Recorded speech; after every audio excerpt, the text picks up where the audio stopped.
윤석열 정부 실정을 바로잡고 경제와 민생을 살리는 국민국감, 민생국감을 만들겠습니다. 오늘부터 21대 국회의 마지막 국정감사가 시작됩니다. 이번 국정감사는 윤석열 정부 2년차에 대한 혹독한 평가의 장이 될 것입니다. 한국 경제의 장기 침체와 윤석열 정부 대기업 감세로 세수가 고갈되면서 재정 지출에 빨간불이 켜진 지 오래입니다. 또한 가계대출은 위험 수위를 넘었고 고물가가 지속되면서 국민의 삶은 나날이 근심이 쌓여가고 있습니다.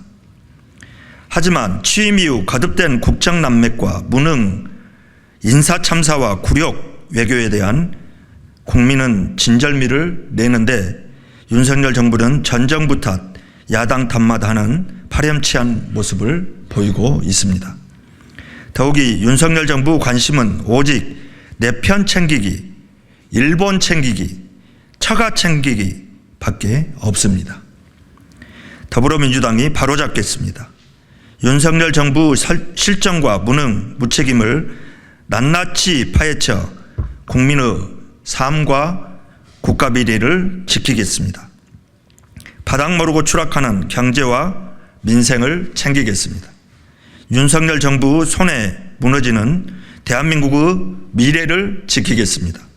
시대착오적 이념 전쟁으로 모욕당한 독립 영웅의 명예를 지키겠습니다.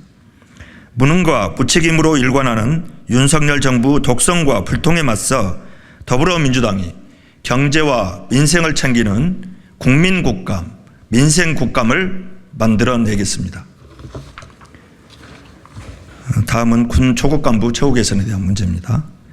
군 초급 간부 처우 개선, 윤석열 대통령은 지키지도 않을 약속을 왜 남발합니까? 윤석열 대통령이 대대적으로 약속했던 초급 간부 복무 여건 개선 사업 대부분이 정작 내년 예산안에 반영되지 않는 것으로 확인되었습니다. 지난 5월 윤석열 정부는 초급 간부 복무 여건 개선 계획을 발표하였습니다. 하지만 예산 사업 8건 중 실제 예산이 배정된 것은 고작 2건에 불과합니다. 결국 윤석열 대통령의 약속을 지켜지지도 않을 결국 윤석열 대통령이 지켜지지도 않을 약속을 했던 것입니다. 윤석열 대통령은 왜 군 초급 간부들에게 지키지도 않을 약속으로 눈 가리고 아웅했습니까? 초급 간부에 대한 열악한 처우로 사관학교, ROTC 지원율이 반토막 났습니다. 그마저도 중도에 군을 떠나는 초급 간부들이 늘어나고 있습니다. 그런데 윤석열 정부는 주지도 않을 사탕으로 초급 간부들을 우롱하고 있으니 정말 무책임한 대통령입니다. 후쿠시마 오염수 홍보에 쓸 예산은 있어도 국가를 위해 청춘을 희생하는 군 초급 간부들을 위해 쓸 예산은 그렇게 아깝단 말입니까? 이뿐 아닙니다. 윤석열 대통령은 국가 전략기술의 중요성을 강조하면서 집중 육성하겠다고 해놓고 뒤이어 R&D 예산을 삭감했습니다. 윤석열 대통령은 계속 지키지도 않을 약속을 남발하고 있는 것입니다.